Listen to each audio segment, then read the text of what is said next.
Hola a todos, sean Bonjour ustedes à bien. tous, soyez les bienvenus à cette deuxième séance du cycle de conversation en pandémie, certitude et incertitude, organisée par l'initiative franco-chilienne des hautes études. Après avoir eu une très belle séance jeudi dernier avec une très belle table avec des superbes invités, nous avons parlé des âges de la santé mentale pendant la pandémie. Nous pourrions penser que le fait de nous retrouver ici, à la maison, nous donne plus d'avantages que de faiblesses. Mais en réalité, il semblerait que les heures d'écran et le travail a augmenté. Il nous faut être vraiment tellement patient pour accepter ce nouveau quotidien. On perd l'expérience de sortir dans la rue, les gens sont plus impatients et nous avons vu des grosses disputes entre les piétons, les automobilistes, dans les familles, dans les couples. Notre vie quotidienne est complètement bouleversée par cette pandémie et c'est pour ça qu'aujourd'hui, le sujet de notre table ronde est la vie Y me siento quotidienne en pandémie. Je suis très heureuse d'être la modératrice de cette table qui invite des chercheurs et professeurs très célèbres, français et chiliens.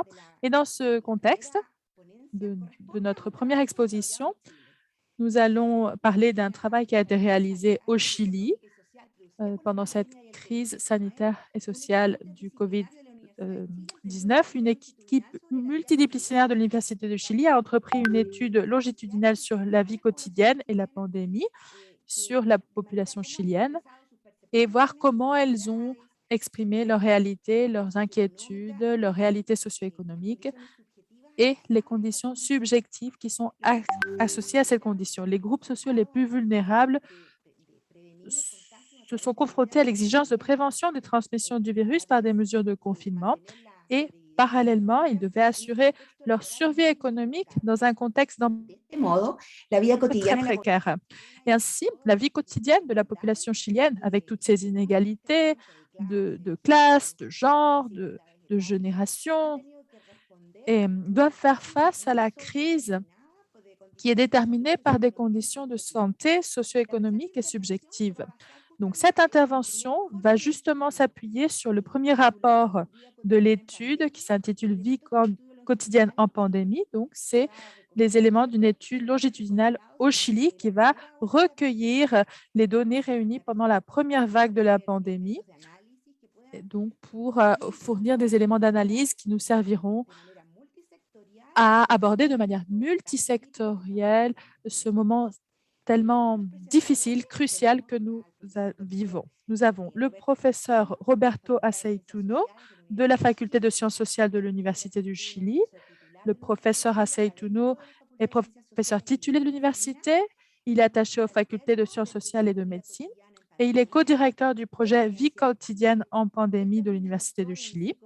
Il est également docteur en psychopathologie et en psychanalyse de l'Université de Paris. Il est psychologue de l'Université de Chili et ses lignes de recherche abordent les transmissions socioculturelles et subjectivités contemporaines, la mémoire traumatique, le processus de symbiolisation, la clinique psychoanalytique. Nous aurons également parmi nous le docteur Fabian Duarte. Il est professeur de la faculté d'économie et d'affaires de l'Université du Chili. Il est PhD en économie de l'Université de Yale. Il est master en économie de l'Université du Chili et il est également ingénieur civil et mathématicien de l'Université du Chili.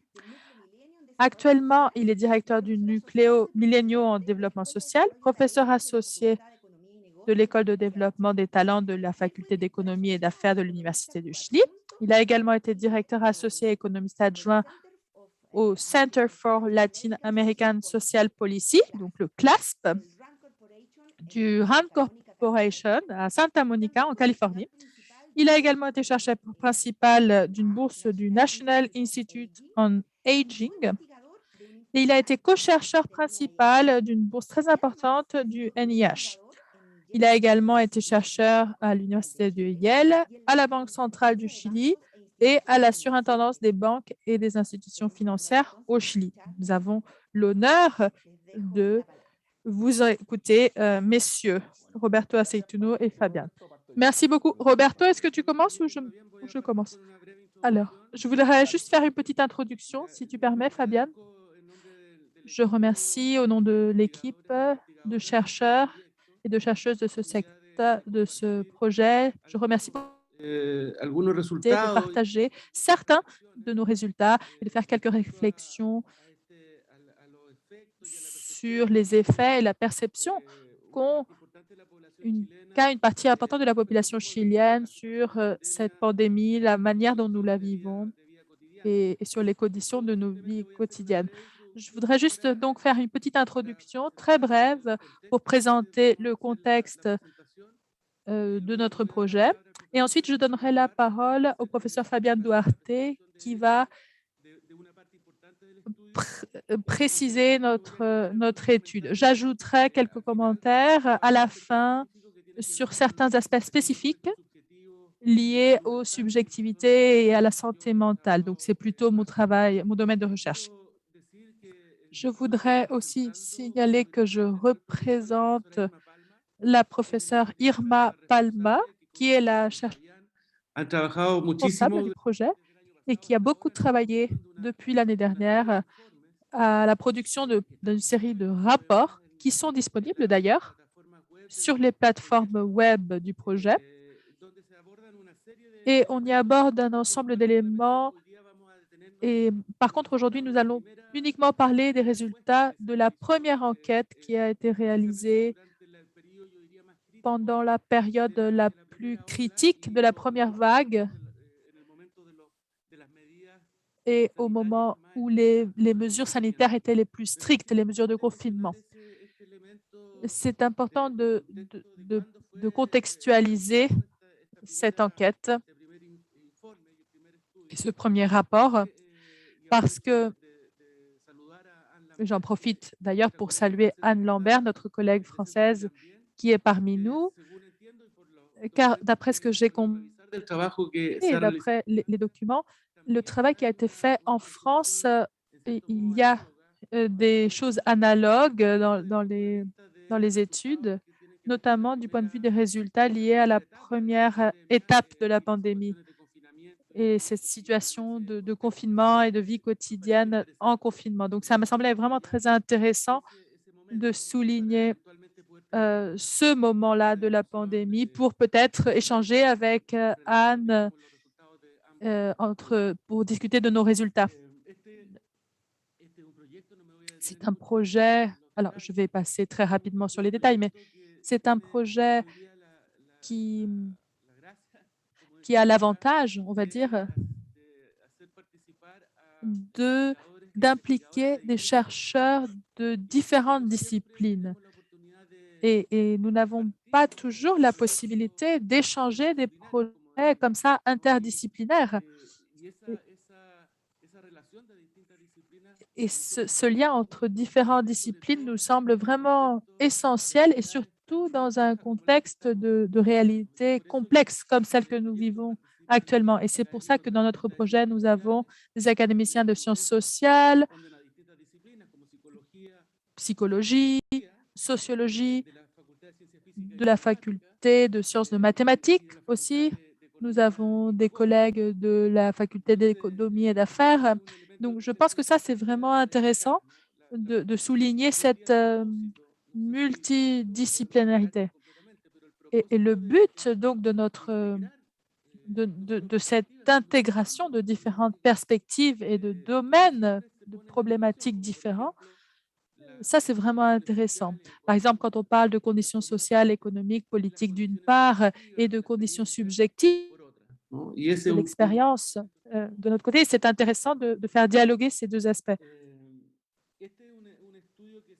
Cette étude se fonde sur l'application d'enquêtes en ligne sur un échantillon assez important de cas.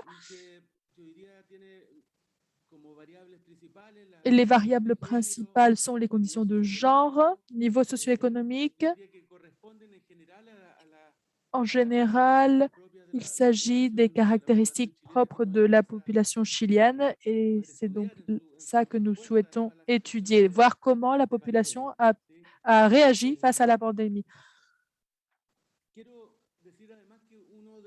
J'aimerais également préciser que l'un des critères ou des éléments qui orientent notre projet est un critère qui d'ailleurs a été vérifié par nos premiers résultats, est que les conditions de crise et de catastrophe comme celles que nous vivons actuellement, même si elles ont leurs particularités spécifiques, bien entendu, eh bien aussi, elles rendent compte de conditions préexistantes. Dans le cas de notre situation sociale au Chili, par exemple, on peut penser à toutes les inégalités de genre, de classe sociale, etc. Et ça fait partie des conditions préalables à la crise sanitaire que nous vivons actuellement. Et cette préexistence de conditions structurelles de la vie sociale au Chili, ça, c'est très important d'en tenir compte à l'heure d'analyser la situation actuelle et surtout d'analyser donc les conditions à venir. Soulignons aussi que la situation de pandémie nous a surpris juste après un processus de crise sociale au Chili, une crise politique très importante qu'on appelle le bouleversement social, la révolution sociale. Et ce serait intéressant d'analyser ensemble ces deux situations, la crise sociale et la pandémie, car il y avait donc déjà une crise avec la crise sociale et maintenant nous avons une crise sanitaire qui vient se superposer à cette crise précédente. Et donc toutes les conditions de précarité sont mises en évidence par cette crise. Je parle par exemple de la situation de l'emploi, de la situation de l'endettement. Fabienne va sûrement en parler. L'accès aux services de santé, contrairement à la France, dans le cas du Chili, l'accès à la santé est extrêmement précaire. Et donc, les effets de la pandémie vont être différents en suivant les conditions de base. Je vais donner la parole à Fabienne pour qu'il puisse faire sa présentation et après, je ferai quelques commentaires sur un aspect spécifique lié à la santé mentale. Je vous donne la parole, Fabienne. Merci beaucoup, professeur Aceituno. Nous allons mettre sur l'écran ma présentation. Voici la présentation. Voilà. Tout d'abord, je voudrais remercier l'initiative pour l'invitation. C'est un honneur d'être ici avec vous. Et je voudrais remercier également notre leader académique et spirituel, Irma Palma, qui nous a accompagnés sur ce long chemin à parcourir pour ce projet. Qu'est-ce que nous allons faire aujourd'hui? On va vous raconter une partie du projet. Comme le disait Roberto, il y a des milliers d'aspects qu'on pourrait vérifier. Nous allons nous centrer sur des aspects vraiment très importants et qui, d'une certaine façon, parlent de la disjonctive qui se présente quand il y a une pandémie. Qu'est-ce qui se passe avec la santé et l'économie? Et je vais me centrer sur ces deux aspects fondamentaux. Roberto l'a dit, il s'agit d'un projet qui cherche à connaître l'étendue de cette crise, jusqu'où elle arrive, qu'est-ce qu'elle touche, qu'est-ce qu'elle concerne.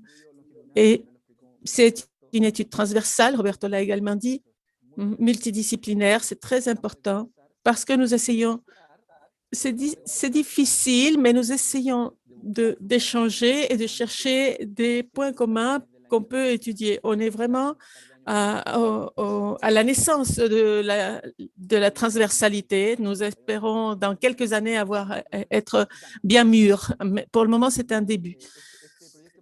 Et ce projet en particulier, je dois dire que la direction de l'Institut Millennium nous accompagne et le groupe Millennium de SOC de la faculté d'économie et affaires et de l'UNESCO. Et ça, c'était depuis la première vague. Voici les facultés qui ont participé à cette recherche. C'est un sondage qui a été fait en 2020. L'échantillon était de 2552 personnes de 18 ans et plus. Et ce qui est important, c'est que ce n'est pas un échantillon proportionnel, mais c'est des quotas. Et donc, ça peut altérer les résultats. Quels sont les indicateurs que je vais montrer? D'abord, des problèmes économiques, le travail et les dépenses en produits de base. Nous allons parler de la fragilité économique, la capacité de surmonter la pandémie et individuellement. Et ça, c'est fondamental parce qu'au Chili, nous sommes individualistes et on pense que beaucoup de choses doivent être individuelles et l'État est absent. Et donc, on va voir aussi comment les gens voient leur futur économique, le bien-être psychologique et la gestion de la pandémie par l'État. Et je vous donne déjà un avant-goût des résultats. Si jamais quelqu'un veut quitter par avance, je peux lui dire la fin. Donc, il existe un effet de choc économique qui a un effet sur le bien-être psychologique des personnes. Et on trouve de grands écarts en fonction des groupes sociaux et socio-économiques. On met à nu l'inégalité qui préexistait déjà, en particulier dans les couches sociales les plus pauvres, les générations intermédiaires et les plus jeunes, et les femmes qui sont justement les groupes, mais quand on verra ces indicateurs, ce sont les groupes qui, en général, sont toujours en position de désavantage dans la société chilienne. Donc, la pandémie a dévoilé la faiblesse de notre système de protection sociale, qui est pratiquement inexistant. Nous n'avons pas un système de protection sociale comme dans d'autres pays du monde. Et la perception de la population est que l'État a mis en avant l'économie par rapport à l'état de santé et de bien-être. Voici les groupes qui constituent notre échantillon. Donc, ce sont des groupes en fonction des revenus et de l'âge. Et les résultats, pour qu'on ait assez de temps, pour les problèmes économiques, on regarde le travail, le chômage se mesure autrement, mais ici, il faut le voir depuis le point de vue que ce n'est pas un taux de chômage.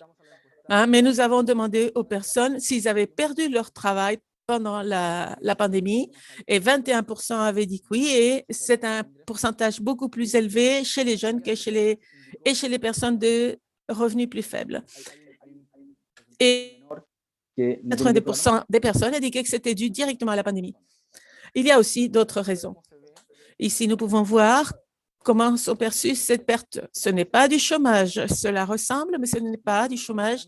Et par niveau de revenus et de sexe, les hommes ont été plus fortement marqués que les femmes. Cependant, les chiffres officiels de chômage montrent que les femmes au Chili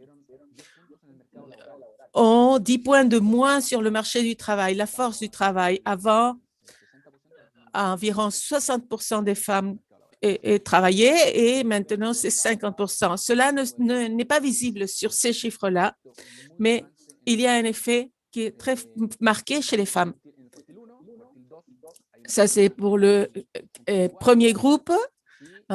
Deuxième groupe, c'est pratiquement pareil. Et dans les cartes, nous voyons que les écarts sont moindres, mais sont quand même partout marqués. Ici, nous voyons les groupes d'âge. Ce sont les jeunes les plus touchés.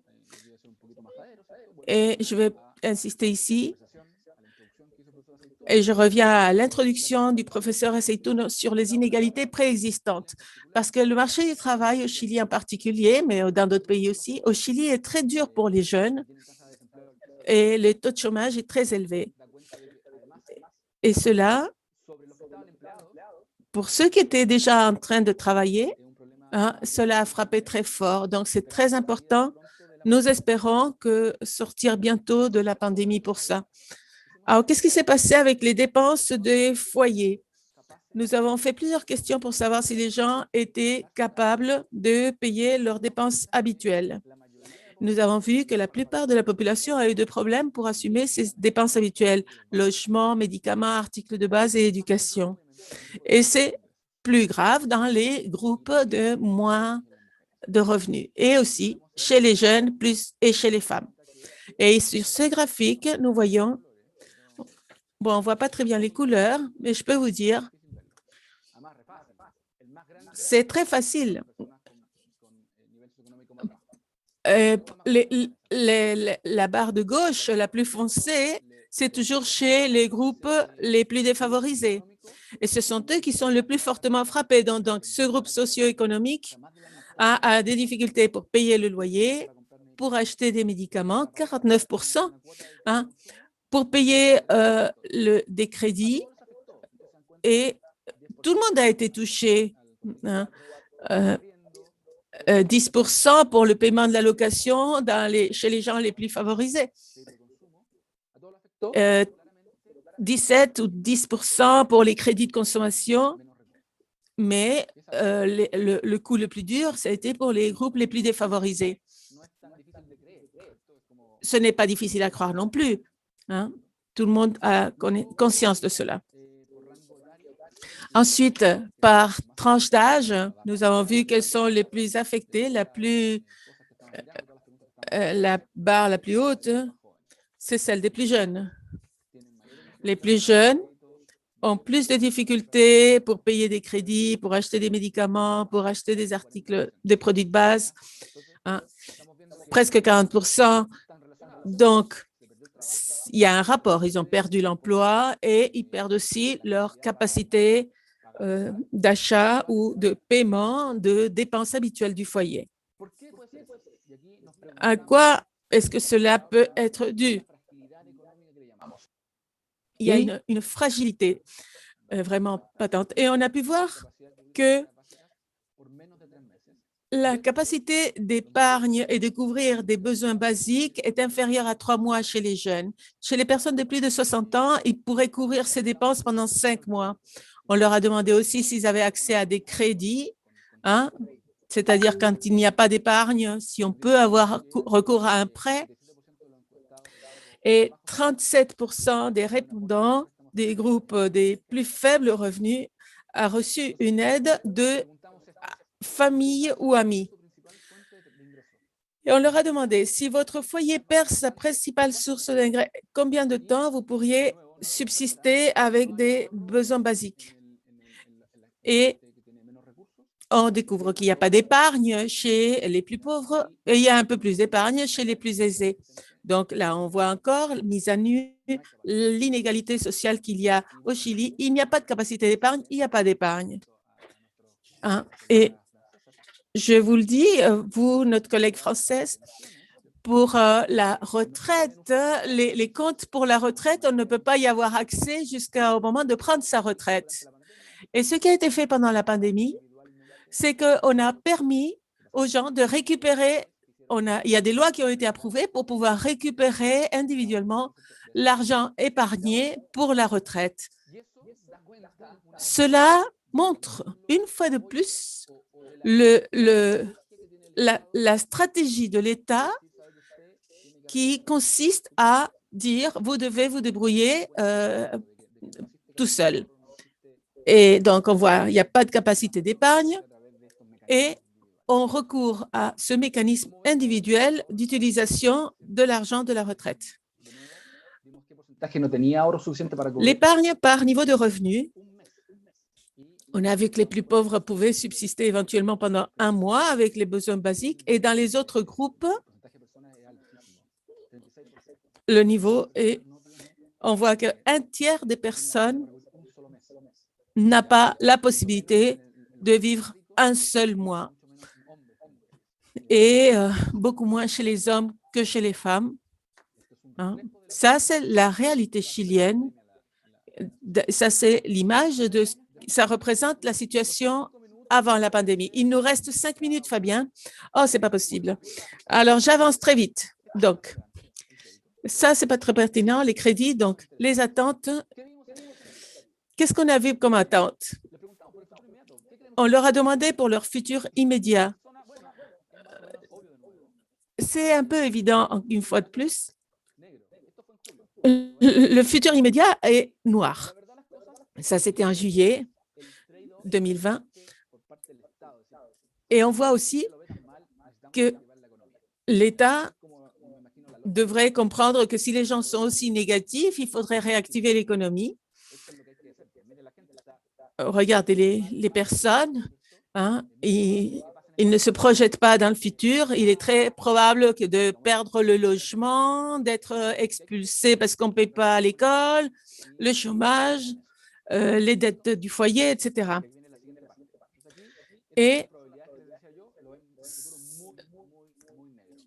Et donc, l'avenir est vu en termes de crainte du chômage et réduction des revenus du foyer.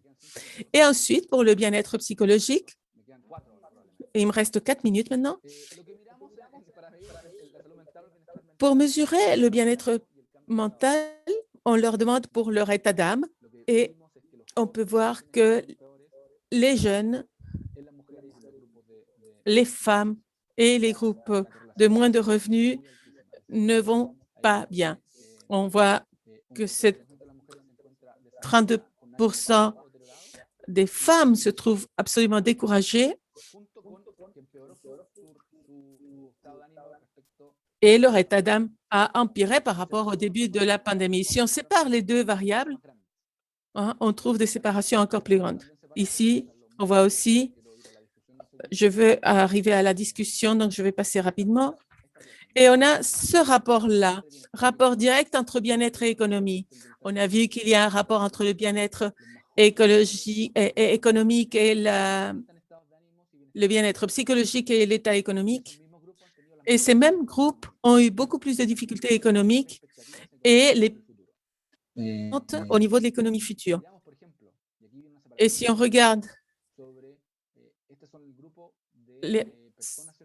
ça, c'est des groupes de personnes en fonction de leurs problèmes financiers. Les personnes qui avaient des problèmes financiers sont ceux qui souffrent plus du point de vue de leur bien-être psychologique. Il y a un rapport direct. Hein? Et ici, on voit par exemple, sans problème financier et avec problème financier, et on voit la différence. C'est presque le double. Les articles de base, le problème des médicaments. Et ces personnes se sentent beaucoup plus découragées par rapport à ceux qui n'ont pas de problème financier. Et pour finir, tout ça débouche sur la gestion de la pandémie par l'autorité. Et nous avons pu voir, c'est que les personnes ressentent que les principales raisons qui justifient les actions prises par le gouvernement sont justifiées par des intérêts économiques. Plus de 60% des gens pensent que le gouvernement a mis en avant l'économie par rapport au bien-être des personnes. Les femmes sont plus critiques que les hommes, mais une fois de plus, elles sont aussi les plus touchées. Et je finis pour peut-être relier cela à ce qui se passe ailleurs dans le monde. Nous avions une crise sociale qui venait de loin. Déjà, ça fait des années qu'on souffre d'une inégalité importante et que des changements dans différentes dimensions, santé, éducation, travail, retraite, ce sont les 4 zones les plus importantes où nous avons besoin de changements importants. Et nous avons pu voir que ces inégalités étaient maintenues, qu'il n'y avait absolument rien de fait pour que ça change. Et il y a eu cette explosion sociale et ensuite la pandémie. Et la pandémie a vraiment mis à nu le fait qu'il n'y avait pas de réseau de protection sociale au Chili. Les inégalités ont été exacerbées et nous avons eu l'impression que l'État du Chili s'inquiète de l'économie. C'est important, c'est indéniable, mais donne l'impression de se préoccuper plus de l'économie que d'autres choses, au lieu de s'occuper des personnes, du bien-être social, de voir comment on peut surmonter cette pandémie sans autant de contagion, etc. Voilà. J'espère que je n'ai pas dépassé mon temps.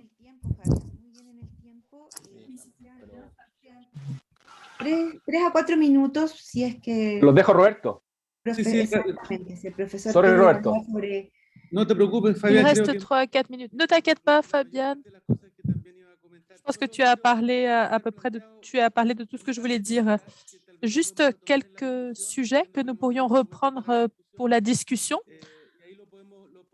Nous pourrons en reparler et dans le détail afin de respecter le temps qui nous a été alloué. Je voudrais revenir sur le sujet du bien-être psychologique et de la santé mentale.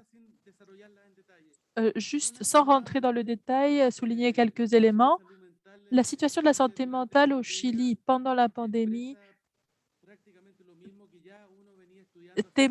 exprime ce que nous savions déjà, ce que nous étudions déjà depuis plusieurs années sur les taux de prévalence et l'épidémie Chile está mentale dentro d'avant la pandémie. Le Chili est l'un des pays où le taux de diagnostic de dépression dans la santé publique est le plus élevé dans le monde. C'est le troisième. À un moment, on était à la 3e place sur l'augmentation des taux de suicide chez les jeunes. Donc, ce que je veux dire par là, c'est que du point de vue de la santé mentale, donc, on peut comprendre qu'il y ait quelque chose de très important qui apparaisse pendant la pandémie, puisqu'il y avait déjà ces conditions préexistantes.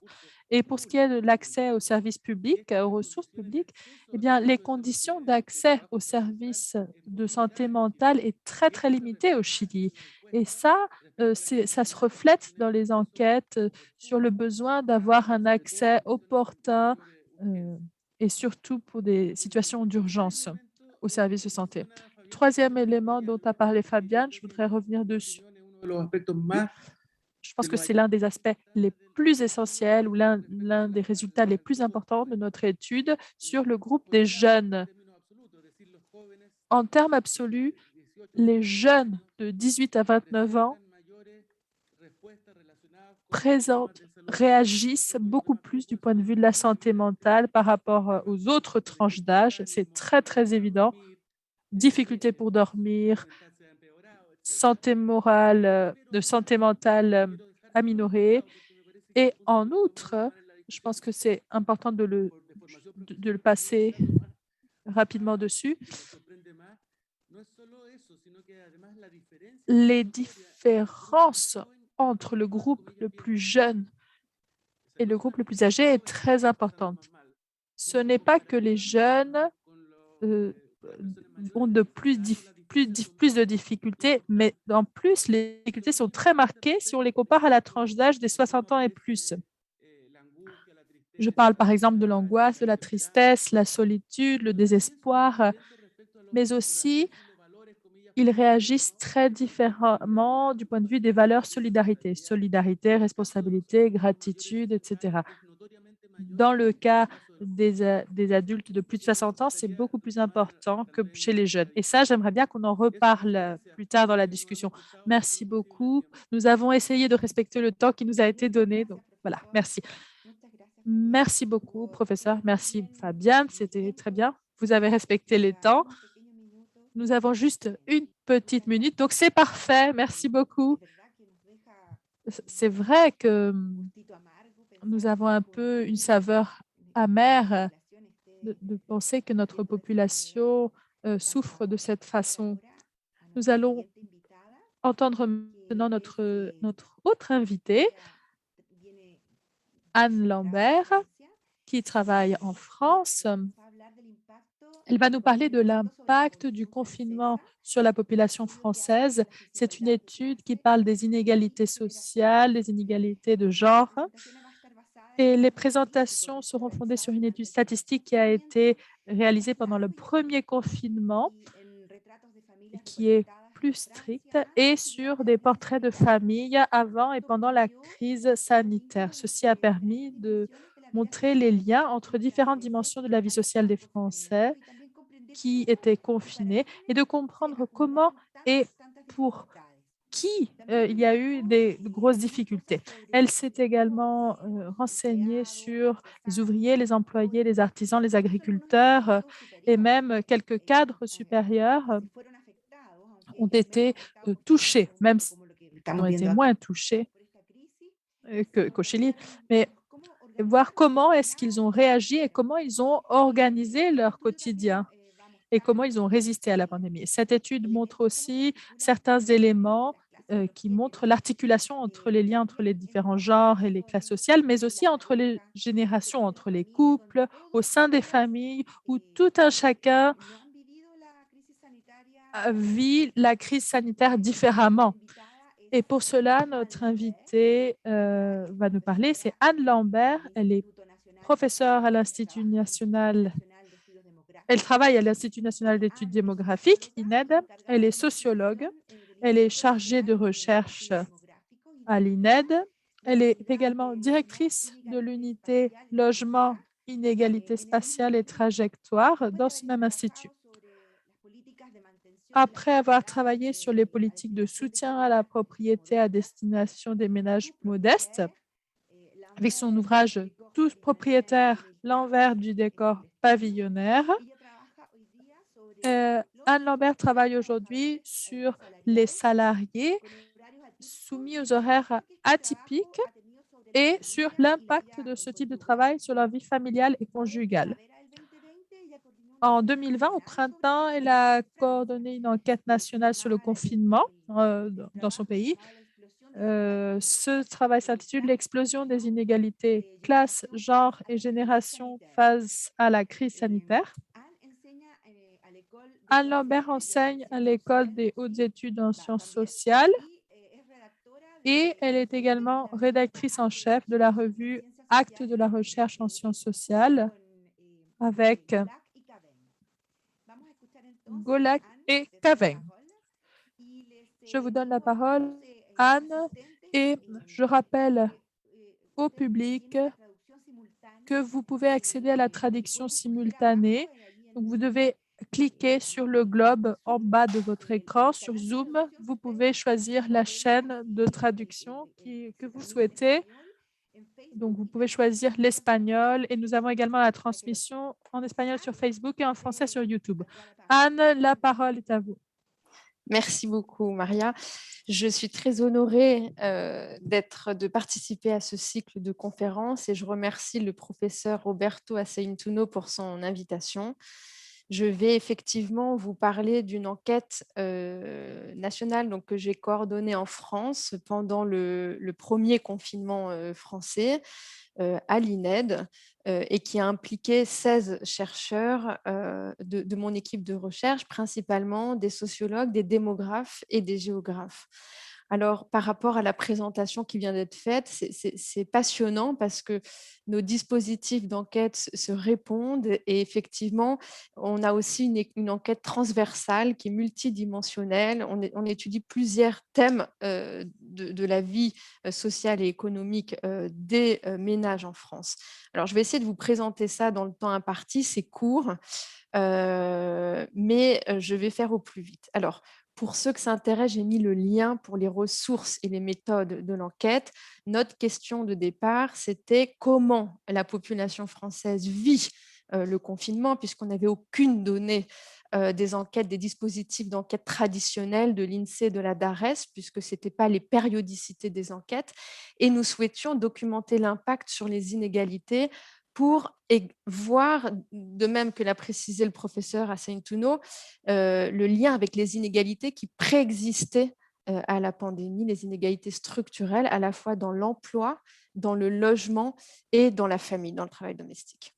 Alors, juste pour dire la France, comment on se situe dans cette crise sanitaire, puisque c'est peut-être assez loin pour vous, nous avons été en Europe un des pays les plus touchés sur le plan sanitaire pendant la première crise de mars-avril dernier, de 2020, et nous avons été caractérisés par des mesures très strictes de confinement selon l'échelle qu'ont établie les chercheurs d'Oxford, dans une échelle standardisée des types de mesures mises en place par les gouvernements pour répondre à la crise sanitaire.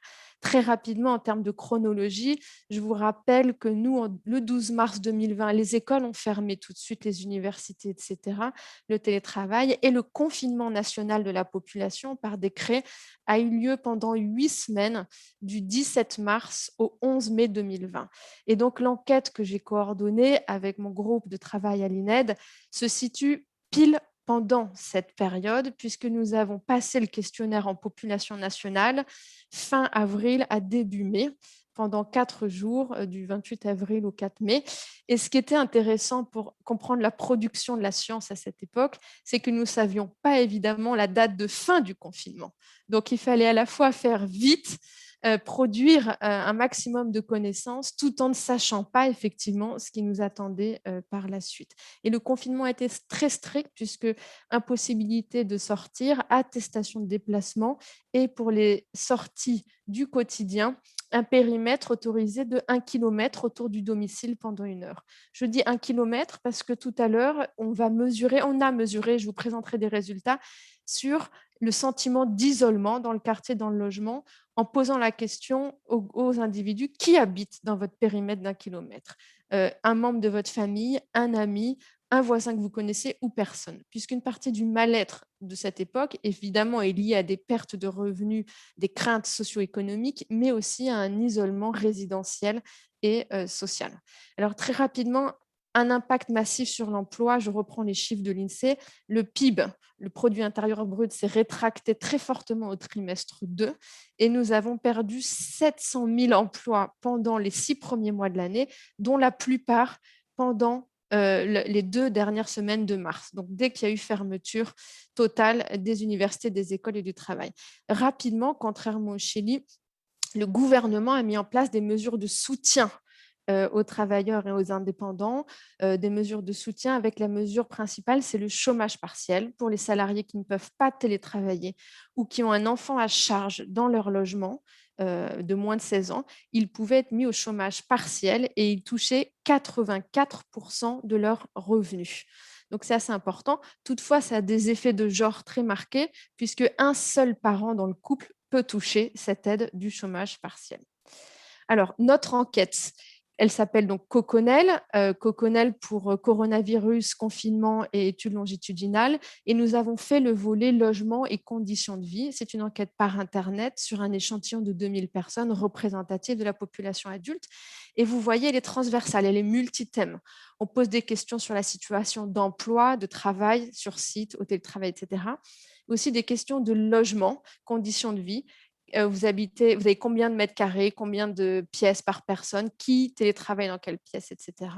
Nous posons des questions sur les relations en famille, sur des indicateurs de bien-être, mais je ne pense pas aussi poussé, bien sûr, que Roberto Assaintuno et son équipe, puisque nous ne sommes pas spécialistes des enjeux de santé ni de santé mentale, mais nous avons quelques indicateurs sur les difficultés perçues au quotidien, la solitude, etc. Et nous avons aussi cherché à évaluer les échanges de services et la solidarité dans le voisinage. Parallèlement à ce travail statistique, on a engagé une enquête par portrait, une enquête ethnographique. Le problème, comme vous, c'est que les mesures de confinement nous empêchaient d'aller sur le terrain, voir les familles. Et donc, nous avons réenquêté, c'est une revisite d'enquête, auprès de familles que nous suivions par ailleurs dans nos enquêtes qui portaient sur d'autres sujets. Moi, sur l'accès à la propriété, j'ai par exemple été retournée enquêter une famille caissière que je suivais sur le terrain. Et on a diversifié les territoires et les milieux sociaux pour avoir une connaissance plus approfondie des mécanismes et surtout, ce qui nous intéressait, c'est ces inégalités dans l'espace domestique, dans la boîte du logement, puisque toute la vie sociale était réduite au logement, au monde privé, pour reprendre le terme d'Olivier Schwartz. Alors, très rapidement, c'est une crise pour tous en France, elle a été importante. 30% des personnes en emploi ont perdu leur emploi, un tiers. 30%, un tiers aussi, ont perdu des revenus pendant cette période. 13% de la population française a changé de logement, est partie se confiner ailleurs ou a accueilli des personnes de manière inhabituelle dans le ménage. Et près d'un tiers se sont sentis isolés, toute population confondue. C'est une crise qui a touché largement, mais qui n'a pas touché tout le monde de la même façon. Et là, je vais vous présenter un diagramme qu'on met au début, ce n'est pas un diagramme, une analyse factorielle qu'on met au début de l'ouvrage pour rappeler comment les inégalités se cumulent en bas, sur l'axe en bas, c'est les inégalités, les conditions de vie matérielles, économiques. C'est ce qui concerne la perte d'emploi, de revenus, les difficultés à payer son logement. Plus on va vers la droite du graphique, en abscisse, plus on a de difficultés.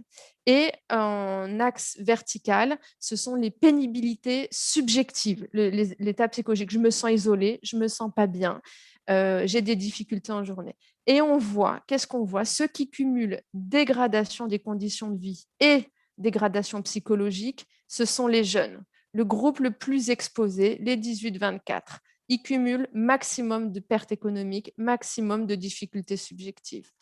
Deuxième groupe impacté, ce sont les classes populaires, employés et ouvriers, cumulent aussi un certain nombre de dégradations matérielles de leur vie, niveau de vie et emploi, même s'ils expriment un peu moins de pénibilité ressentie. Dernier groupe, les femmes qui s'opposent ici aux hommes, elles cumulent plus de pertes socio-économiques que les hommes. Et elles expriment des pénibilités ressenties de manière différente. On va rentrer dans le détail. Donc, de manière très simple, je suis ce plan pour vous expliquer quelques éléments. On va très vite, hein, c'est rapide, sur la situation des jeunes, des catégories populaires et des femmes pour un peu essayer d'expliciter les mécanismes spécifiques. Les jeunes, ce qui s'est passé, c'est très intéressant. Au début de la crise, invisibilité totale dans les médias et le conseil scientifique de Covid-19 qui était placé auprès du président Emmanuel Macron ne parlait que de la vulnérabilité au sens sanitaire, risque de contamination par la Covid-19. Il se trouve que les jeunes ont en France une situation dégradée par rapport aux générations précédentes et par rapport aux autres groupes d'âge. En termes de différents indicateurs, je ne reviens pas dessus, situation de logement, d'emploi, plus souvent CDD, etc.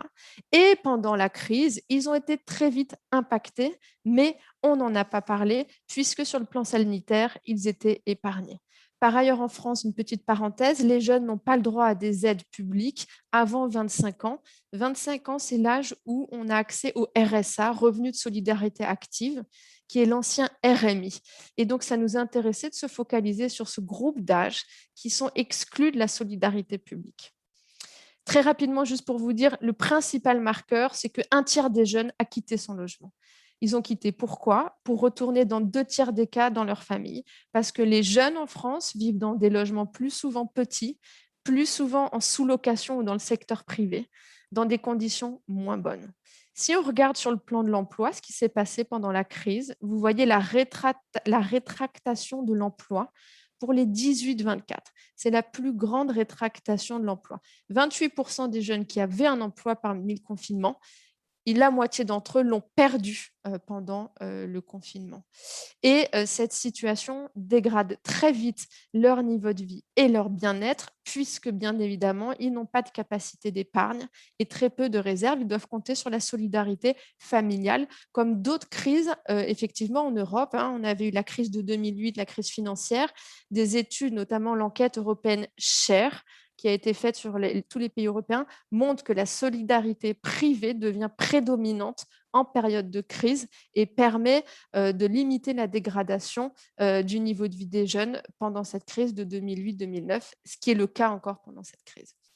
Là, ce qui est important sur les indicateurs de bien-être, on a pris le principal, le sentiment d'isolement, parce que c'est le sentiment d'isolement, cet indicateur qui a le plus bondi, plus 20 points quasiment chez les jeunes. Les jeunes, avant le confinement, n'ont pas une situation rose de ce point de vue. Ils sont déjà isolés, ils se sentent déjà relativement isolés et c'est surprenant à une tranche d'âge, à une période de la vie où on est censé être intégré, où on a l'image dans les médias, l'opinion publique, que les jeunes, c'est la sociabilité amicale, etc. En confinement, 1 jeune sur 2 se dit isolé, se dit mal dans son logement et son quartier, et ce taux varie peu selon qu'ils sont rentrés ou pas chez leurs parents, puisqu'évidemment, rentrer chez les parents et compter sur la solidarité privée n'est pas une solution souhaitable pour ces jeunes quand ils aspirent à l'autonomie résidentielle, l'autonomie de revenus, l'autonomie dans le travail. Bon, c'est le bilan, je ne vais pas répéter, 1 jeune sur 2 a perdu son emploi, etc. Ce qui est intéressant, c'est que c'est un groupe d'âge qui toutefois est divisé.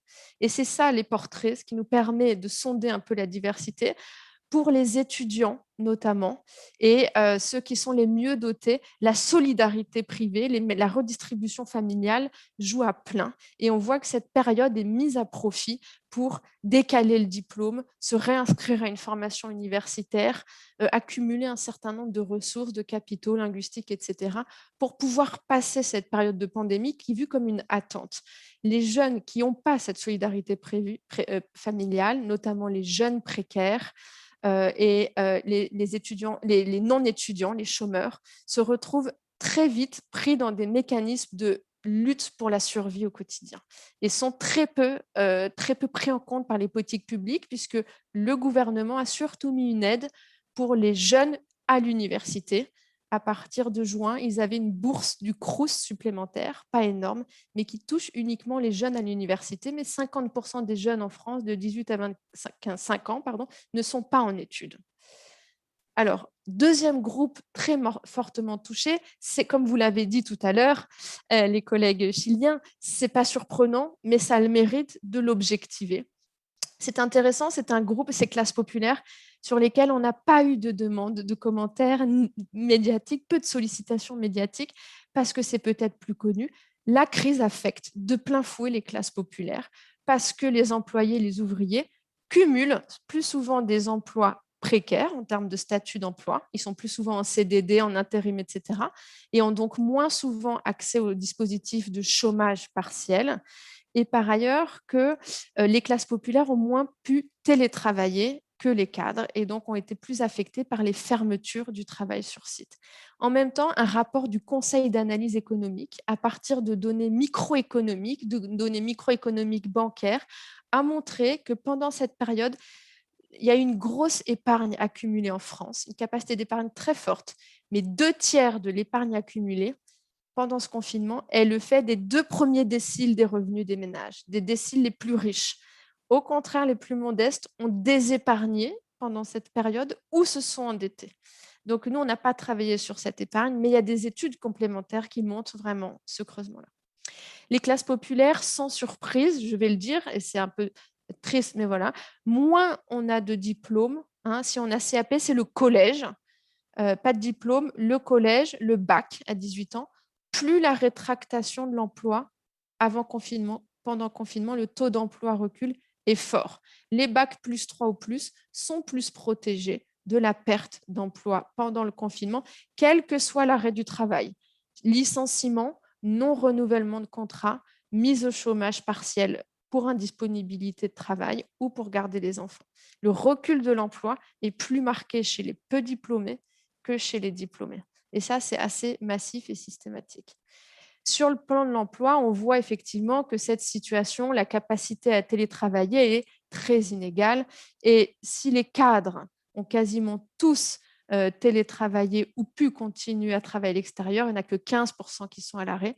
Les ouvriers, les employés, 1 sur 2 quasiment ont arrêté de travailler pendant cette période de 8 semaines au minimum. Sur le plan du logement, ce qui est intéressant, c'est que nous, donc, comme chez vous, le confinement a renvoyé les ménages dans leur logement. Le logement, l'espace, l'habitat est devenu une ressource vitale pour l'ensemble des activités sociales, pour pouvoir travailler, pour pouvoir se reposer, pour pouvoir vivre en famille, tout se dérouler dedans. Et une partie des ménages se mettent à craindre des difficultés pour payer leur logement. C'est plus souvent les ménages qui sont indépendants ou ouvriers qui ont peur de ne plus arriver à payer leur logement, en particulier quand ils n'avaient pas de difficultés avant le confinement pour payer le logement. Les ménages aisés, les ménages cadres sont beaucoup moins concernés par cette crainte de perdre son logement ou de ne pas pouvoir le payer. Quelques ressources, les portraits de famille montrent néanmoins comment on résiste face à la crise sanitaire, puisque tous ne basculent pas dans la pauvreté. La pauvreté en France, le taux de pauvreté est défini par un revenu médian, un niveau de vie inférieur à 60% du niveau de vie médian. Certaines ressources sont centrales. Ceux qui ne basculent pas dans la pauvreté ou qui arrivent à résister pendant 1 mois, 2 mois, c'est ceux qui sont en couple, et en particulier un couple stable, parce qu'ils cumulent des revenus. Ce sont ceux aussi qui ont un ancrage local et résidentiel très fort, ce que Jean-Noël Retière appelle le capital d'autochtonie, parce qu'ils peuvent continuer des petits boulots dans le quartier, dans la campagne environnante et continuer à amortir la chute des revenus. C'est ceux aussi qui peuvent compter sur un emploi plutôt stable, évidemment un statut d'emploi CDI ou salarié stable pour pouvoir toucher les dispositifs d'aide de l'État. Et une partie des classes populaires rencontrées dit « Nous avons perdu sur le budget 100 euros, 150 euros par mois. C'est important. C'est un budget important. Nous n'avons pas d'épargne, mais nous pouvons tenir à court terme. Nous n'allons pas basculer dans la pauvreté. » Et l'ONPES, l'Observatoire national de la pauvreté et de l'exclusion El sociale Observatorio Nacional de la Pobreza et de l'élection sociale a noté seulement un bond notó de que 7% 7% du RSA, des bénéficiaires du RSA. de los beneficiarios del RSA habían sido afectados. Alors, les femmes, dernier groupe très affecté, les femmes dans la crise sanitaire, et vous voyez que malgré les pays, les différences de pays et de politiques publiques, elles ont été très affectées. Un tiers des femmes qui étaient en emploi avant mars a arrêté de travailler, quel que soit le motif, licenciement, chômage, non-renouvellement de contrat. C'est le cas de un quart des hommes seulement. Et un tiers d'entre elles ont aussi connu une chute de revenus. Mais ce qui est intéressant, ça c'est des résultats assez connus maintenant. Ce qui est intéressant, c'est où elles vivent et comment elles vivent dans leur logement, et en particulier, puisqu'il y a eu beaucoup la question du télétravail, quels espaces de travail elles ont depuis chez elles. On voit qu'elles sont confinées dans des logements plus petits en moyenne pendant le confinement, 46 mètres carrés pour les femmes quand on contrôle du nombre de personnes dans le ménage, et plus souvent à charge avec des enfants pendant le confinement. C'est déjà vrai en temps normal, mais en confinement, elles ont encore plus souvent les enfants d'un conjoint, ou quand il y a la garde partagée, elles deviennent la garde exclusive, etc.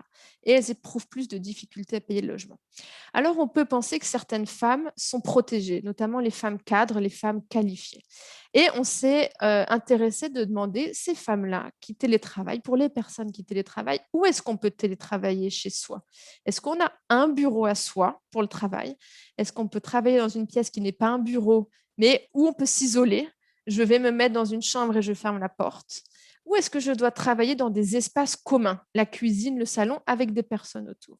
Et vous voyez que les femmes cadres, ici, travaillent beaucoup plus souvent dans une pièce partagée, 37% d'entre elles dans une pièce partagée, que les hommes cadres. Donc, ça veut dire à situation professionnelle égale, cadres en télétravail, femmes et hommes, les cadres, chez eux, bénéficient d'une pièce de travail, les cadres hommes, tandis que les femmes partagent plus souvent leurs espaces de vie. Et l'écart de sexe, il est important, il est de 15 points. Et vous voyez qu'il est un peu moins élevé. Il est 16 points dans les professions intermédiaires qui sont autant impactées par le recours au télétravail.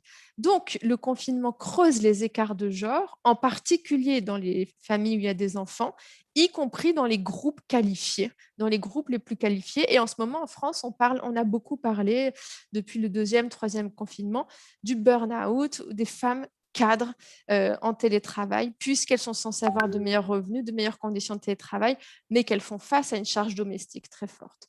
Je passe peut-être vite sur les difficultés ressenties en journée. Indicateur, on a demandé, est-ce que vous éprouvez des difficultés le matin, le midi, l'après-midi, le soir, la nuit? Pour les couples avec enfants et les couples sans enfants. Vous voyez qu'à droite du graphique, c'est les couples sans enfants. Les femmes et les hommes, les écarts sont assez faibles, même si un petit peu. Quand il y a des enfants, les écarts de perception de ces difficultés se creusent. Et les femmes, en rose clair, les couleurs sont mal choisies, on va dire, ont toujours plus de difficultés ressentent plus de difficultés que les hommes, en particulier le matin, le midi et l'après-midi, quand il y a la charge des enfants. Ça, je passe. Alors, elles ont plus souvent fait du travail domestique, c'est-à-dire l'école à distance, et aussi s'occuper des enfants. En particulier, ça, c'est nos collègues de l'INSEE, je vous ai mis ce chiffre, mais c'est les collègues de l'INSEE qui l'ont mesuré. 45% des femmes en emploi avec enfants font une double journée, 4 heures de travail domestique et 4 heures de travail professionnel. Et nous, ce qu'on a mesuré dans l'enquête Coconel, c'est aussi qui sort du logement soit pour aller travailler, soit pour le loisir, vous savez, pour s'aérer, aérer les enfants. Et quand on fait une régression sur la probabilité de sortir du logement en journée, puisqu'on avait le droit à une autorisation journalière de sortir du logement, les femmes sortent toujours moins du logement que les hommes, quel que soit le motif. Pour le travail, bien sûr, mais aussi pour faire les courses alimentaires, mais aussi pour les loisirs et la récréation. Ce qui veut dire qu'en confinement, les hommes, et c'est intéressant, ont plus souvent pris en charge des tâches qu'ils ne prenaient pas avant. Par exemple, faire les courses, parce que ça permettait de sortir du logement. Et donc, il y a des petits déplacements des rôles de genre qui se sont effectués. Donc ça, c'est les sorties, outing, no outing. Je passe. On a regardé comment se négocier au sein des couples par les portraits, puisque l'enquête Coconel statistique, ça n'interroge pas les membres au sein du couple, les femmes et les hommes au sein d'un même couple. C'est qu'avec les portraits qu'on a pu, dans une même famille, comparer la situation au sein d'un même couple, des hommes et des femmes, et comment se partager le travail domestique, comment c'était négocié. Ce qu'il faut retenir de ça, c'est que bien évidemment, dans les couples qui étaient déjà inégalitaires avant le confinement, c'est-à-dire les couples en hypogamie féminine, où les femmes n'occupent pas d'emploi et les hommes ont un emploi, la division du travail est devenue bien sûr encore plus inégalitaire. Mais ce qui est intéressant, c'est les situations 2 et 3. Dans les couples homogames, même profession parfois, même niveau de capital culturel, par exemple 2 professeurs de collège, les conjoints déclarent ne pas avoir la même vie. La femme professeure fait le travail des enfants en journée et son travail de professeur le soir, la nuit pour corriger les copies, préparer les cours, etc. Tandis que le conjoint professeur inverse le rythme et travaille le travail professionnel en journée et fait son travail domestique ou familial le soir. Et enfin, dans les couples où certaines femmes, c'est plus rare, on continue à être en emploi et l'homme a été à l'arrêt pour différentes raisons, on n'a pas eu d'inversion totale du travail domestique. C'est-à-dire l'homme dit « je prends en charge l'intégralité du travail domestique puisque tu es occupé avec ton travail qui continue alors que le mien s'est arrêté ». Donc, il y a eu un repartage. Par exemple, là, on avait une prof d'université avec un pilote de ligne, avion à l'arrêt. La professeure d'université a beaucoup de travail, continue en télétravail, les cours à distance, etc.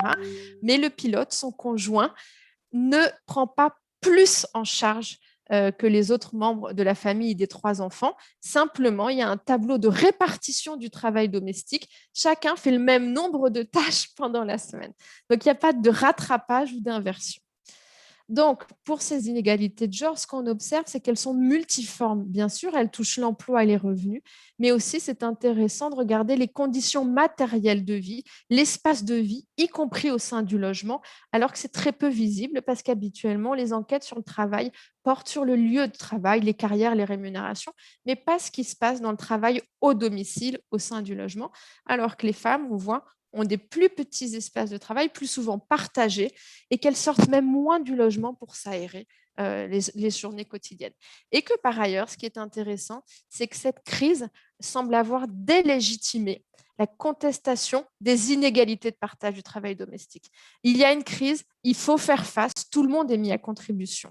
Et pendant le premier confinement en particulier, on a eu une image que les femmes et le travail social des femmes était reconnu, puisqu'on applaudissait beaucoup les soignantes, les infirmières, les professeurs au balcon des immeubles en ville, notamment tous les soirs, et qu'on s'est mis à parler du travail social des femmes. Mais dans l'espace domestique, ça délégitimait beaucoup. J'ai quasiment fini, je serai même un tout petit peu en avance, comme ça on pourra faire la discussion. 5 minutes, c'est tout. Parfait. Ouais. Et donc, il y a une confusion assez vite sur ces inégalités de genre avec un discours dans l'opinion publique qui était centré sur la reconnaissance sociale du travail des femmes qui étaient en première ligne. La première ligne, c'est les soignantes, personnel très féminin. Et en seconde ligne, c'était les caissières, notamment des supermarchés, etc. Donc, on a eu un discours qui a tendu à faire penser que enfin le travail social et une partie du travail gratuit féminin étaient reconnus.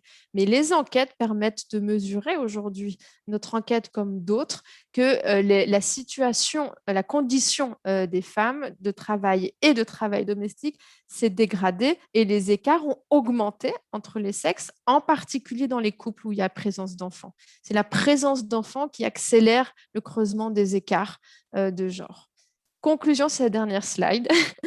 Donc, la pandémie, je crois que ça rejoint tout à fait ce qu'a dit mon collègue, le professeur Roberto Aceituno tout à l'heure, c'est que la pandémie ne fait pas seulement révéler les écarts préexistants, elle accentue, elle accélère le creusement des inégalités qu'on observe et qui était en train de se creuser en France depuis environ le tournant des années 2000, qui correspond à un relatif tournant, on dit néolibéral souvent, en tout cas tournant managérial dans les politiques publiques, notamment pour la dégradation des conditions de travail à l'hôpital, dans la santé, etc., qui accentue un certain nombre d'inégalités sociales et d'inégalités de genre, avec la flexibilisation aussi de l'emploi et des temps de travail. Les questions qu'on peut poser et que pose cette enquête, nous, elle a porté sur la première vague exclusivement. Ce n'est pas un dispositif longitudinal, contrairement à ce que vous avez mis en place au Chili. C'est un dispositif transversal.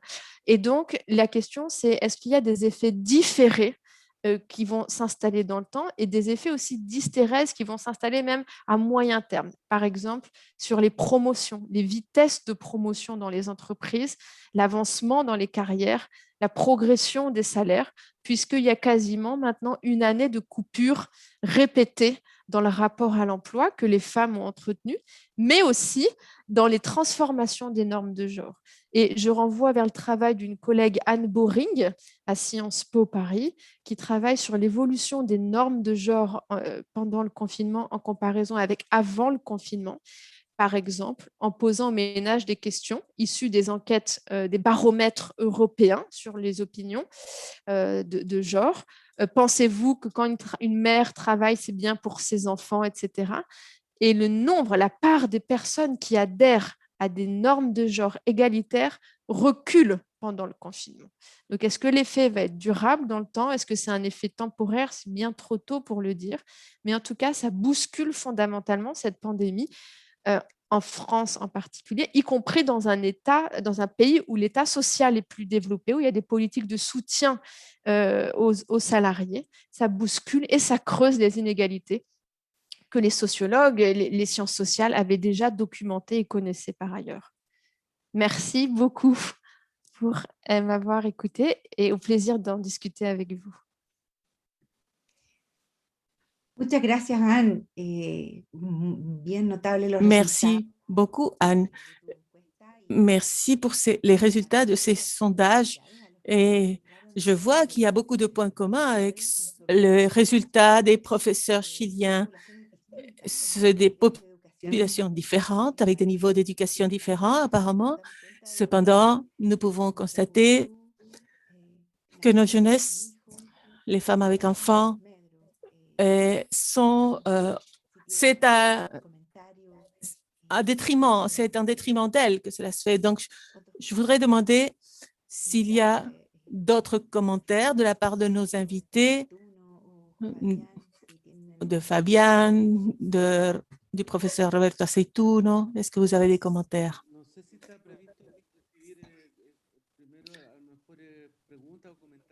Peut-être qu'on pourrait demander les questions de ceux qui sont connectés ou on parle entre nous.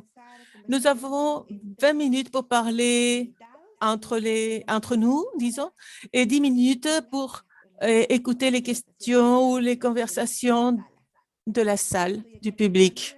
Donc, je note, il y a déjà des commentaires qui apparaissent dans le chat et je vais les commenter ensuite. Mais si vous avez des commentaires sur des points communs, j'ai l'impression que c'est assez remarquable, la pandémie nous unit en tant qu'être humain dans le comportement.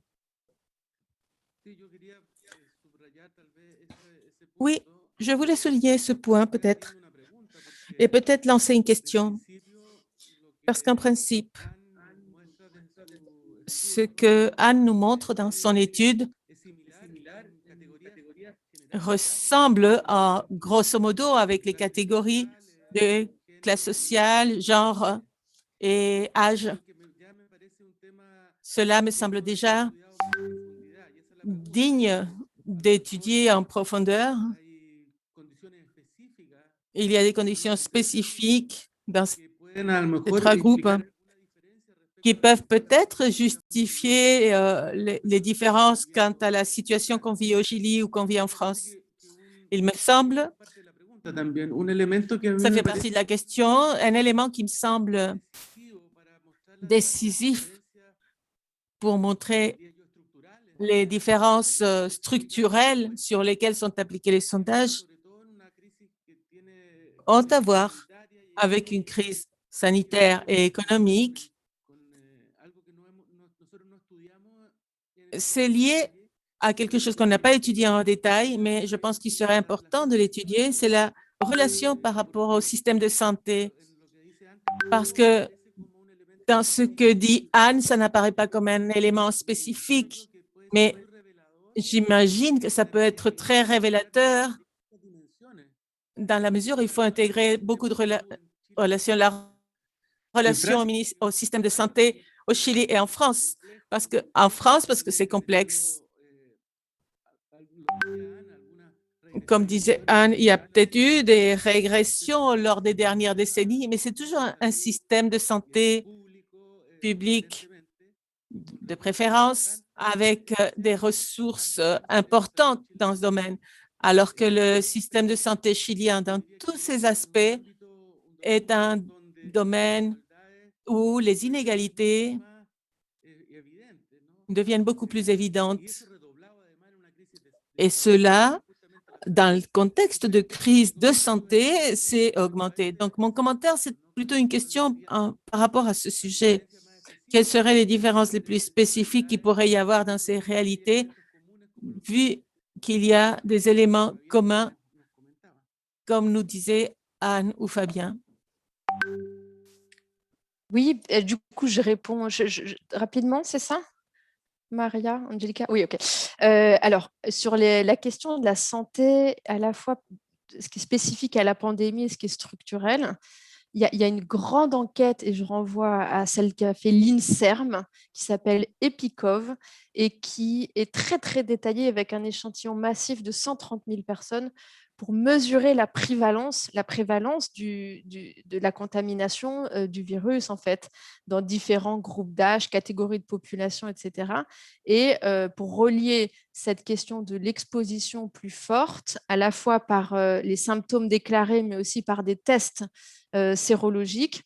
Donc, pour mesurer les différences de prévalence du virus et les relier à d'autres problèmes de santé des populations. Et ce qui ressort effectivement, c'est que la prévalence, certaines populations étaient plus contaminées que d'autres, en particulier les travailleurs immigrés, les travailleurs qui ont travaillé sur site, et dans la première vague en tout cas, alors que les cadres ont été au tout début plus contaminés, mais ensuite beaucoup moins. Ils ont été plus contaminés à une période où il n'y avait pas, ce qui reflétait plutôt leur grande mobilité géographique, leur réseau professionnel, etc. Et quand il y a eu les consignes de confinement, ils ont beaucoup plus facilement se mettre à l'isolement, rester chez eux, se confiner et ne pas être exposés sur site. Donc très rapidement, le gradient social de la maladie s'est inversé. Les populations qualifiées tout début mars semblaient un peu plus touchées, et très vite ça s'est inversé. C'est les populations peu qualifiées, notamment immigrées, qui ont été plus touchées. Mais ce n'est pas seulement la question de l'exposition au virus. Ce qui vient après, c'est la question de la capacité de se faire soigner et la capacité de se mettre à l'isolement. Et nous, ce qui nous a frappé dans le contexte français, on peut lire les recommandations du Conseil scientifique Covid-19. C'est le conseil officiel qui a conseillé les autorités, le gouvernement. Elles sont toutes sur le site du ministère de la Santé publique. C'est le professeur Delfrécy qui était le président de cette commission. Il y avait 12 professeurs de médecine et 2 anthropologues. Et très tardivement uniquement, le Conseil note la question de comment confiner des populations, les mettre à l'isolement, des populations qui n'ont pas de logement. Qui n'ont pas de logement parce qu'en France, il y a 4 millions d'individus qui sont dans un logement indigne, insalubre ou surpeuplé, ou qui sont en habitat informel, c'est-à-dire bidonville, habitat à la rue, etc. Donc, de l'extérieur, on a l'air d'avoir des bonnes conditions de logement, mais 4 millions de la population, des individus en France, sont mal logés et sont dans l'incapacité totale d'une part de se confiner, d'autre part de se mettre à l'isolement quand il y a consigne d'isolement. Donc cette question, il me semble, du logement, c'est un peu mon tropisme de recherche, vous l'avez compris, parce que c'est cette unité de recherche dont je m'occupe à l'INED que je dirige. Et cette question des conditions de logement pour étudier une épidémie qui se transmet par contact avec nécessité de mesures d'isolement, je trouve, y compris dans The Lancet, dans la revue The Lancet, a été très tardivement questionné et traité par l'enjeu de où vivent, comment vivent les populations aujourd'hui, y compris dans des pays riches, censés être riches et développés. Et devrait déboucher aujourd'hui sur des mesures de politique publique, de politique de logement, de résorption de l'habitat massive, puisque cette crise sanitaire, on ne sait pas ce qui se passera après, mais crise de chaleur, crise, etc. Il y a d'autres crises qui vont, à mon sens, renforcer le rôle du logement et de l'habitat dans la vie sociale, familiale. Aussi parce qu'il y a des évolutions structurelles dans le rapport à l'emploi. Peut-être le travail et le télétravail va beaucoup plus se généraliser. Aujourd'hui, en France, on n'est pas du tout comme dans les pays scandinaves. Seulement 4 à 5% de la population française télétravaille de manière régulière avant la pandémie. C'est très, très peu. Il y a très peu la culture du télétravail. Et la question, c'est est-ce qu'il va se développer, s'installer? Est-ce que les employeurs vont accepter et accompagner ça? Mais qu'est-ce qu'on fait aussi du point de vue des conditions de vie à domicile, puisque ce n'est pas seulement un ordinateur portable et une chaise qu'il faut, c'est aussi un espace de connexion, etc. Donc, cette question de l'accès aux soins, oui, et ça a été très, très important, même si du coup, après, on a une prise en charge publique collective, néanmoins, des inégalités structurelles très fortes, puisque par exemple, le ratio de médecins par habitat en Seine-Saint-Denis est très, très faible. En Île-de-France, il y a des départements qui ont été très touchés et qui ont eu accès très tardivement à des mesures de protection ou aux vaccins, et par ailleurs, où la population est par définition plus vulnérable sur le plan sanitaire, elle cumule des difficultés de santé et il y a moins de médecins pour les soigner. Donc oui, ça a été un relatif scandale public, notamment en Seine-Saint-Denis, où il y a une contamination très forte, moins de médecins et une population vulnérable. Sí. Es sorprendente igual pensar que ocurre esto en mismo Francia, tener 4 millones de personas que viven mal en Francia, es como, no se podría esperar. Si eso es así allá, yo no quiero ni pensar porque no tengo las cifras, no sé si los profesores la tendrán, de cuánto es lo que tenemos en nuestro país, sobre todo ahora, en que en verdad ha habido mucha inmigración y están viviendo en condiciones muy malas, en lugares que viven todos hacinados, no hay luz, están colgados. Profesor. Yo creo que Fabián puede hacer un comentario más preciso respecto a esa dimensión. Je pense que Fabián peut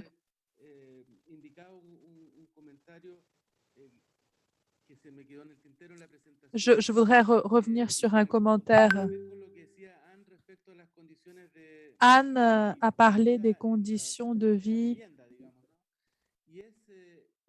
dans le logement et je pense que nous n'avons pas étudié, enfin, si nous avons étudié la perception des groupes sociaux sur l'impact de la pandémie et sur les mesures gouvernementales. Comment faire face à la crise sanitaire, mais nous n'avons pas étudié quelque chose qui pourrait nous donner des éléments sur les ressources à développer, à savoir la relation interne des groupes, les rapports entre les générations. Les jeunes sont ceux qui semblent souffrir le plus et les adultes, le troisième âge semble souffrir moins, mais il faudrait expliquer cela car c'est très complexe, mais nous n'avons pas étudié les liens entre ces générations. Et ça pourrait être intéressant d'étudier ces rapports entre les tranches d'âge.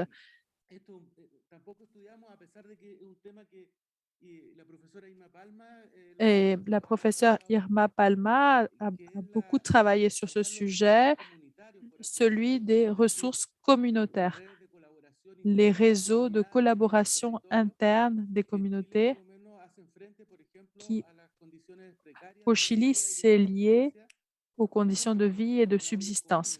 Par exemple, les casseroles communes. Alors, il s'agit de ressources communautaires qui sont au service de la population. J'aimerais entendre les commentaires de Fabienne.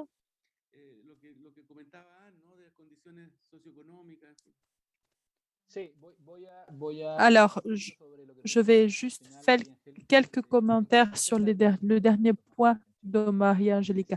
Il y a environ 1000 bidonvilles au Chili. Ça donne un nombre énorme de personnes qui vivent dans des situations précaires. Nous aussi, dans l'étude, nous avons parlé du ménage et des conditions matérielles de logement. Les résultats sont, vous pouvez s'y attendre, les femmes sont les plus touchées. Elles ont cette double charge, travail domestique, travail si elles sont employées et assurer l'enseignement des enfants.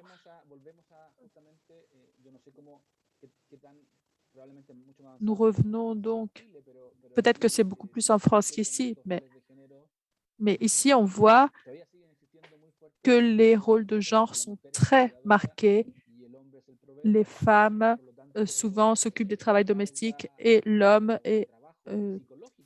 apporte les revenus. Et donc, la charge de travail psychologique est très forte. Et on voit que les femmes sont beaucoup plus touchées. Et ça, c'est lié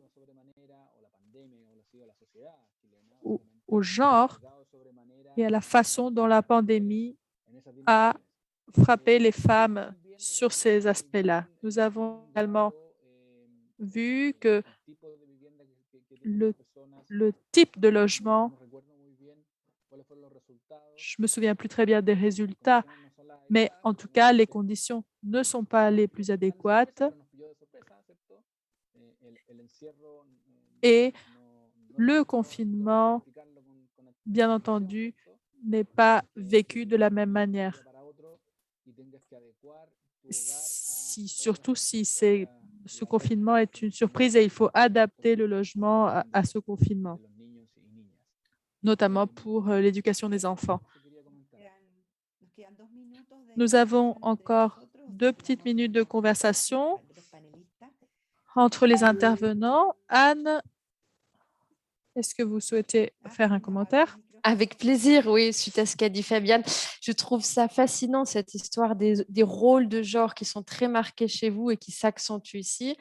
Je pense quelque chose qui diffère mais qui aboutit au même résultat ici, c'est qu'il y a 3 mécanismes qui expliquent que les femmes se sont retrouvées encore plus qu'avant dans le travail domestique et parental.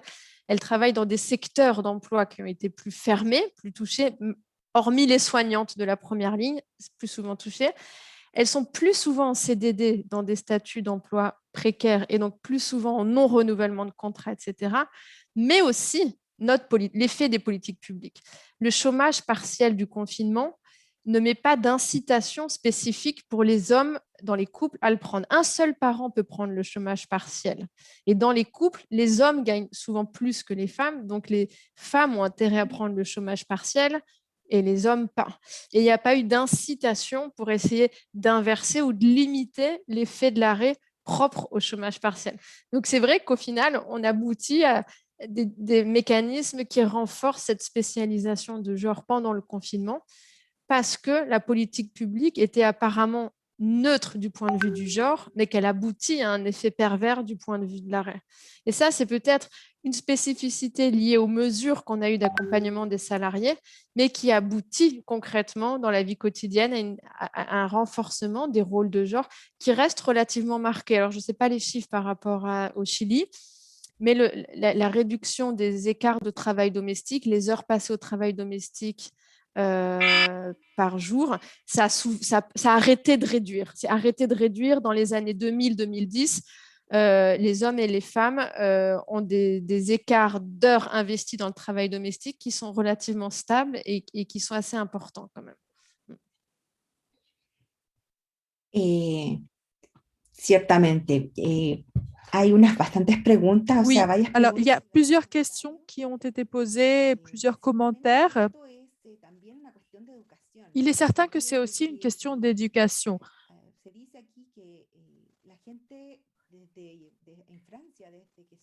On dit que en France, les gens, dès leur plus jeune âge, il y a cette culture d'apprendre à vieillir correctement. Au Chili, il n'y a pas cette culture d'épargner pour le troisième âge. Et on nous dit ici que les salaires au Chili ne permettent pas d'épargner parce que ce sont des salaires très bas et il n'y a pas donc cette conscience de l'épargne et de se préparer pour le troisième âge et de se projeter vers l'avenir et vers la retraite. Ce n'est pas tellement dans la culture chilienne pour la plupart des Chiliens. L'Institut français a disposé, on nous dit qu'il y a eu une aide pour les jeunes entre 18 et 25 ans, les jeunes qui vivent au-dessous du seuil de pauvreté. Alors, on voit qu'il y a des mesures pro-jeunes, mais pour ce qui est des femmes, les femmes sont toujours un peu à l'arrière, en retrait. Et même en France, ça arrive. C'est vraiment étonnant de voir ça aussi. Et Margarita Iglesias nous dit quelles actions peut-on identifier chez les femmes et les jeunes pour faire face aux situations de dégradation qui les touchent plus particulièrement en France comme au Chili. Violence conjugale qui a beaucoup augmenté avec toute cette situation de pandémie. Voilà, comme quand les familles se voient tout le temps, on voit vraiment des effets très importants. Quelles mesures peut-on prendre d'après vous? Qu'est-ce qu'on devrait faire pour faire face à ces situations de détérioration de la vie familiale? Alors, je vais parler un petit peu du salaire. Oui, tu as raison, Viviana. Les salaires ne permettent pas d'épargner car il faut payer l'éducation, la santé, etc. Et ça, donc, j'ai un salaire inférieur. Et je parle des salaires les plus bas, bien entendu. Et donc, il n'y a pas cette possibilité d'épargne pour le troisième âge. Et en plus, les salaires minimums sont bien inférieurs à ce que nous voudrions. Ceci est également lié au développement du pays dans son ensemble. Un pays riche a plus de possibilités qu'un pays pauvre. Pour revenir ensuite à ce que disait Anne, c'est très intéressant. Il y a des propositions, mais finalement, il y a des conséquences inattendues. Donc, c'est pas tellement facile. On peut donner quelques idées, mais peut-être que nous aurons des conséquences inattendues. Je pense que l'essentiel ici, c'est d'essayer de vérifier dans quelle dimension nous voulons agir. Santé mentale, par exemple. Alors là, il faudra mettre en place une politique spéciale. Si nous voulons, par exemple, agir sur l'emploi des femmes, ça va dépendre donc de la discipline, du domaine d'action, voir quelles mesures peuvent être prises. Je pense qu'il y a différentes mesures à prendre suivant le domaine. Dans le domaine du travail, par exemple, ce qui peut être fait, c'est des formations, des subventions, des mécanismes qui vont aider les jeunes et les femmes à entrer sur le marché du travail. Ici, l'action est plutôt favorable. Maintenant, nous devons reprendre ces aides aux femmes pour les aider à rentrer sur le marché du travail.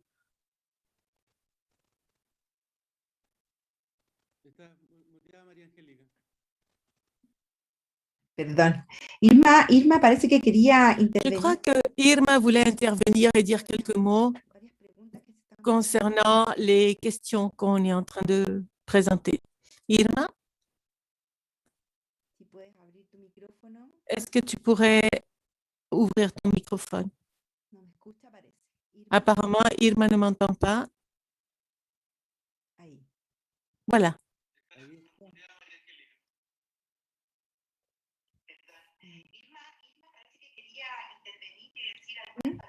Sí.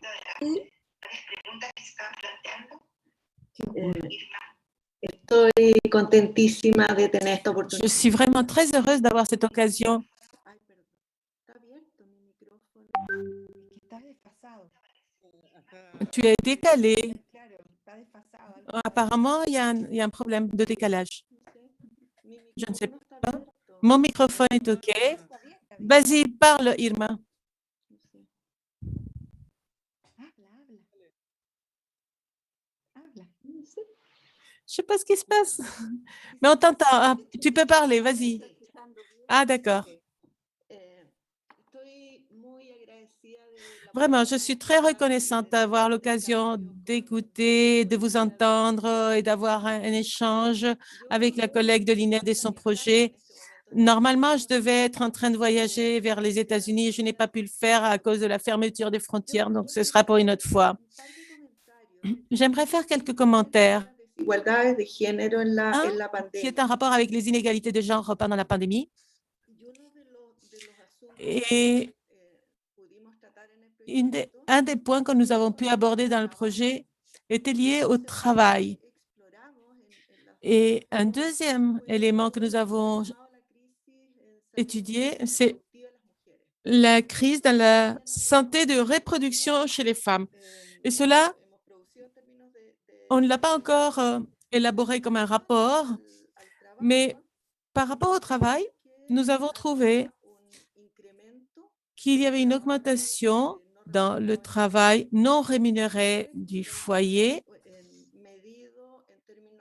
comme mesuré par une comparaison faite par les personnes elles-mêmes avant la crise et au moment de la rencontre. Et par ailleurs, la répartition des tâches basée sur deux éléments, travail domestique et travail de soins aux enfants. Et dans les deux cas, il y avait une augmentation dans ce qui était informé par les personnes, mais l'augmentation pour les femmes était beaucoup plus élevée. Dans la deuxième étude, nous avons cherché travail éducatif, qui est un travail qui est venu s'ajouter avec la crise et avec le téléenseignement. Et nous avons interrogé sur la participation des frères et sœurs dans l'accompagnement des enfants plus jeunes. Et cette deuxième étude s'est centrée sur des enfants de premier cycle, c'est-à-dire de 6, 7, 9 ans. Nous avons vu que les sœurs et les frères participent dans le travail éducatif, mais les filles, les sœurs travaillent plus que les frères. Donc, il y a une reproduction au moins pendant la crise, du travail non rémunéré dans le foyer. Alors, que va-t-il se passer avec le fait que les hommes travaillent plus au niveau domestique? On ne sait pas quelle projection cela va avoir dans le futur. C'est quelque chose qu'il va falloir rediscuter au niveau culturel, voir comment cela va jouer. Mais en ce qui concerne l'évaluation des dommages, il faudrait lancer une discussion parce que ces dommages, je dirais qu'ils sont collatéraux. Et s'ils sont collatéraux, ils ne dépendent pas directement de la pandémie. Ils dépendent des conditions dans lesquelles la pandémie est arrivée et aussi des réponses données à la pandémie. L'ensemble des réponses apportées par les États, la société et les personnes à cette pandémie. Et dans ce sens, je crois qu'au Chili, il va être très important de comprendre au niveau culturel et politique en quoi consistent ces effets collatéraux. Quelle est la lecture que nous en faisons, l'interprétation que nous en faisons? Pour deux raisons. Parce qu'au Chili, s'il y a eu un enfant de l'école publique qui n'a pas eu accès à Internet ou à un ordinateur, cela n'a rien à voir avec la pandémie. Parce que c'était la réponse que l'éducation demandait. Donc, il va falloir observer les effets collatéraux et la réponse nationale. La réponse ici de la réponse chilienne donnée à la crise. Et le deuxième élément à ce propos, c'est que les effets futurs ne dépendent pas seulement de ce qui a eu lieu pendant la pandémie. Cela va dépendre aussi de ce qui va arriver à l'avenir. Si une femme reste au chômage, les effets ont lieu aujourd'hui, mais si elle reste au chômage, ça va aussi avoir des effets sur le futur. Je ne sais pas si je suis claire. On ne peut pas naturaliser ces effets de la pandémie. C'est vrai qu'elle est universelle, mais la façon d'être compris dans le risque biologique, tout ça est traversé par des inégalités, discriminations, vulnérabilités. Et je pense, Anne, que c'est très intéressant que vous ayez émis l'hypothèse l'approfondissement des inégalités en France, un pays développé pour nous. Et donc, c'est très intéressant de voir la thèse de l'approfondissement des inégalités est devenue une thèse qui a traversé, je crois, la recherche sur la déstabilisation de la vie dans le cadre de la pandémie. Pourquoi avez-vous opéré avec cette hypothèse de façon si précoce? Merci beaucoup pour ces commentaires et réflexions pour les partager. Pourquoi cette hypothèse? Puisque notre équipe de recherche travaille en temps normal sur les inégalités. Quand la pandémie est arrivée, nous sommes tous dans mon unité de recherche que je dirige, spécialistes de différents types d'inégalités, inégalités de logement, d'école, de genre, etc. Et donc, quand la pandémie est arrivée, on s'est dit, objectif numéro 1, mesurer, documenter qui travaille, qui ne travaille pas, qui habite où, qui fait quoi, qui est parti vivre ailleurs. Donc, documenter. Mais on a toujours voulu, comme vous venez de le dire, comparer la situation actuelle avec la situation pré-pandémie. À la fois dans les indicateurs, on demandait aux personnes de nous décrire leur situation avant la pandémie, très précisément. Et on a reproduit des grandes questions de la statistique publique pour pouvoir adosser les résultats aux résultats généraux de la statistique publique en temps normal. Par exemple, bien sûr, sur le taux d'emploi, mais sur la situation de services rendus dans le voisinage ou d'isolement. L'objectif à chaque fois, c'était de pouvoir réinscrire la situation observée en pandémie pendant le confinement par rapport à la situation antérieure du ménage et par rapport aux évolutions de long terme. Et en France, il y a une littérature maintenant qui se redéveloppe depuis 15 ans de l'économie des inégalités, de la sociologie des inégalités, bien sûr avec Thomas Piketty en économie, mais d'autres qui montrent que les inégalités économiques, mais pas seulement, ont tendance à se réouvrir après une période de fermeture et de rétrécissement. C'est le cas des inégalités de patrimoine et de revenus, bien sûr, mais c'est le cas aussi des inégalités de genre, comme le montre le travail, par exemple, d'Ariane Paillet et Anne Solaz.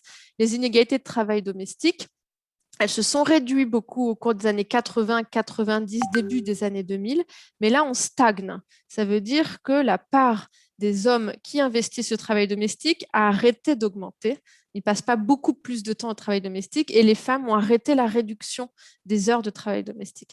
Donc, ces écarts ont arrêté de se réduire. Et la pandémie arrive dans ce contexte-là où certains écarts ont arrêté de se réduire et d'autres se creusaient. Les écarts de réussite scolaire à l'université sont très importants, par exemple. On le sait, ça aussi. Sur les mesures à prendre en place, je voulais juste revenir en arrière. On voit bien que le débat ici, c'est des mesures structurelles versus conjoncturelles. On a plein de mesures en France, effectivement, puisque l'État, on dit toujours qu'il est pauvre, mais en fait, il reste assez riche et puissant, met en place des dispositifs. Par exemple, pour les enfants, sur la santé mentale, l'État paye 10 consultations psychologiques à tous les enfants de 3 à 18 ans en France. On a tous ces enfants ont le droit d'aller voir un psychologue, quel que soit le niveau de revenu de la famille, etc. Ils ont le droit à 10 consultations payées intégralement par l'État. Donc, on voit, par exemple, une tentative pour pouvoir résorber une partie des difficultés psychologiques ou du trauma qu'a représenté le confinement. Par contre, la question, il me semble, c'est celle des mesures structurelles, la manière dont un certain nombre de mesures ne répondent pas aux inégalités qui préexistaient à la crise.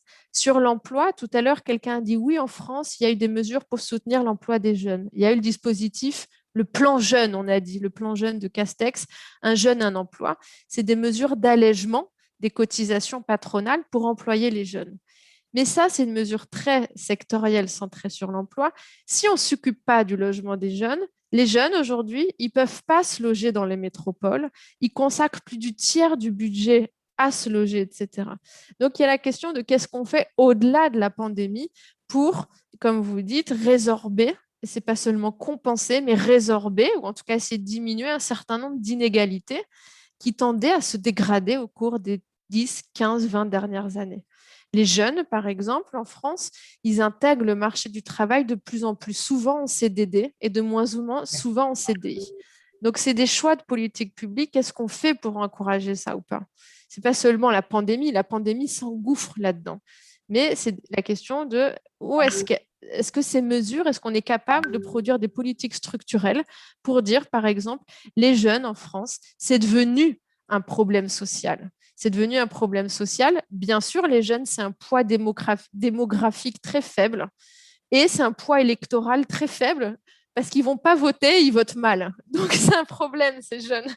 Mais n'empêche que la situation économique et d'emploi des jeunes et la situation de logement des jeunes est catastrophique parce que les jeunes d'aujourd'hui sont les actifs de demain.